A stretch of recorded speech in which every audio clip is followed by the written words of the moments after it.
അങ്ങനെ തീർത്ഥാടനമൊക്കെ കഴിഞ്ഞു വന്ന് ആ നിരഞ്ജൻ ഡോക്ടർ പുതിയ ക്ലിനിക്ക് തുടങ്ങും അല്ലേ? അതെ, അങ്ങേര് തുടങ്ങുമ്പോ അത്ര ചെറിയ ക്ലിനിക്കൊന്നും ആയിരിക്കില്ല. അത്യാവശ്യം കൊള്ളാവുന്ന ഒരു ഹോസ്പിറ്റൽ സെറ്റപ്പ് ആയിരിക്കും. അത് പെട്ടെന്ന് അങ്ങ് വളരുകയും ചെയ്യും. അയാള് പഴയതിനെക്കാട്ടിലും കൂടുതൽ പോപ്പുലർ ആവുകയും ചെയ്യും. അങ്ങനെയൊക്കെ സംഭവിച്ചാ അയാളെ നമുക്ക് പിന്നെ തൊടാൻ പറ്റത്തില്ല, അതുറപ്പാ. നിത്യക്കുട്ടി ഈ പറഞ്ഞത് ശരിയാ. പക്ഷെ ഒരു കാര്യം നമ്മൾ മറക്കരുത്, നിന്റെ ഏട്ടന്റെ ചോരയുടെ പശ കൊണ്ടാ അയാളുടെ ക്ലിനിക്കിന്റെ അടിക്കല്ല് ഉറച്ചു നിൽക്കുന്നതെന്ന്. അതൊന്നും ശരിയാകത്തില്ല ശരത് മോനെ. ഞാൻ എന്റെ ശംഖ് കറക്കി നോക്കിയപ്പോ തെളിഞ്ഞത് എന്താണെന്നറിയാം. ഏറ്റവും ശാപം പിടിച്ച മുഹൂർത്തത്തില അവരുടെ ക്ലിനിക്ക് തുടങ്ങാൻ പോകുന്നതെന്ന്. അവിടെ ഒരു ബഹളം നടക്കണം. ഇല്ലെങ്കിൽ നമ്മൾ നടത്തണം. അതെ, ശരത് മോൻ പ്ലാൻ ചെയ്തതുപോലെ നമുക്ക് സത്യാഗ്രഹം ഇരിക്കാൻ പോകണം. പറ്റുന്നത്ര മീഡിയക്കാരെയും വിളിക്കണം. അങ്ങനെ പാപങ്ങളുടെ അവയം വിറ്റ കാശുകൊണ്ട് ഡോക്ടർ നിരഞ്ജൻ വേറൊരു ക്ലിനിക്ക് തുടങ്ങണ്ട. അതെ, എപ്പോഴാ പോകേണ്ടതെന്ന് ശരത് മോനൊരു വാക്ക് പറഞ്ഞാൽ മതി, ഞങ്ങൾ വന്നോളാം. ആദ്യം മല കയറിയിട്ട് വരാം, പിന്നെ അവരുടെ പ്ലാനിങ്ങുകൾ അറിയണം. അതനുസരിച്ച് വേണം നമ്മൾ മുന്നോട്ട് പോവാൻ. അതാ നല്ലത്. അപ്പോ ഈ കെട്ടുനിറ എവിടെ വെച്ച് നടത്താനാ ശരത് മോൻ ഉദ്ദേശിക്കുന്നേ? ഇവിടെ മുറ്റത്ത് നല്ല പന്തലിട്ട് ചെയ്താ പോരെ? ഓ, അതൊന്നും വേണ്ടെന്നേ. ഞാൻ മല കയറുന്ന ചിലപ്പോ കാട്ടിലെ പുലികൾക്ക് ഇഷ്ടമായിരിക്കും, പക്ഷേ വീട്ടിലെ പുലികൾക്ക് ഇഷ്ടമല്ലല്ലോ.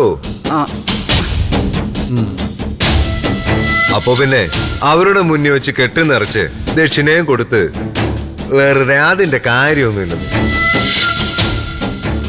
നമുക്ക് ഏതെങ്കിലും അമ്പലത്തിൽ വെച്ച് നടത്താം. ഒരു സമയത്ത് ആരെങ്കിലും നോക്കിയാ പോരെ? ഞാൻ ജീവിച്ചിരിക്കുമ്പോ വേറെ ഗുരുസ്വാമിയോ? എത്ര തവണ മല കയറിയതാ ഞാൻ. കണ്ടൊക്കെ ഞാൻ നിറച്ചുതരാം. അത് മതി. മുത്തശ്ശിക്കും ബാമിനിയമ്മച്ചിക്കും പിന്നെ എന്റെ കയ്യിൽ നിന്ന് ദക്ഷിണ വാങ്ങുമെങ്കിൽ ഇവിടുത്തെ അച്ഛനും അമ്മയ്ക്കും ദക്ഷിണ കൊടുത്തിട്ട് ഇറങ്ങാം. എന്നിട്ട് അമ്പലത്തിൽ നിന്ന് കെട്ടി നിറച്ച് ഞാൻ അതുവഴി അങ്ങ് പോവാം. പോരെ? അത് മതി ശരത്തേട്ടാ. തിരിച്ചു വന്നിട്ട് ഈ മുറ്റത്ത് നമ്മൾ കെട്ടാൻ ഉദ്ദേശിച്ചേക്കാട്ടിലും വലിയൊരു പന്തല് ഡോക്ടർ നിരഞ്ജന്റെ പുതിയ ക്ലിനിക്കിന്റെ മുന്നിൽ കെട്ടും. അവിടെ നമ്മള് സത്യാഗ്രഹം ഇരിക്കും. എന്താ പോരെ? അത് കൊള്ളാം. എന്റെ ശരത് മോനെ, ഒന്ന് വേഗം മലയ്ക്ക് പോയിട്ട് വാ.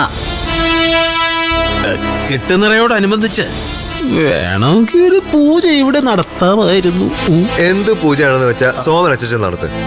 വിഘ്നങ്ങൾ അകറ്റാൻ ഒരു ഗണപതി ഹോമവും ഭഗവതി സേവയൊക്കെ ചെയ്യുന്നത് എന്തുകൊണ്ട് നല്ലതാ. ആ നിരഞ്ജനെയും ദേവികയും മനസ്സിൽ ധ്യാനിച്ച് ഒരു ശത്രു സംഹാര പൂജയും ചെയ്യണം. ഞാനൊന്ന് ശംഖ് കറക്കിയിട്ട് പറയാം എന്ത് വേണമെന്ന്.